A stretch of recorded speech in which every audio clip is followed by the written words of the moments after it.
আজকে আমরা বাণিজ্য মেলায় এসেছি। এখানে আমি কিছু ছোট আপুদের পেয়েছি, তাদেরকে আমি কিছু প্রশ্ন করব। আপু কেমন আছেন? ভালো। আপনি কোন ক্লাসে পড়েন? ক্লাস 9। আচ্ছা ঠিক আছে, আমি আপনাকে খুব সহজ একটি প্রশ্ন জিজ্ঞেস করব। ভারতের রাজধানীর নাম কি? আপু পারবেন না? আচ্ছা, New Delhi. Thank you so much, আপু সঠিক উত্তর দিয়েছে।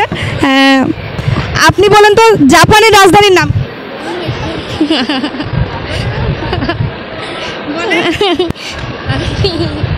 আপু পারবে না, আপনারা দুজন পারবেন?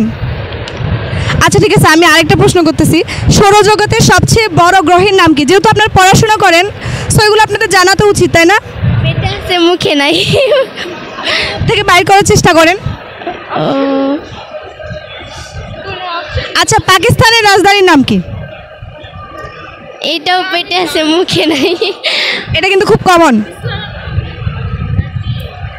হচ্ছে না, আরেকটু। আচ্ছা ঠিক আছে, কাতারের রাজধানীর নাম কি? সব রাজধানীর নাম জিজ্ঞাসা করা লাগবে। আচ্ছা তাহলে অন্য প্রশ্ন জিজ্ঞেস করছি, কেমন?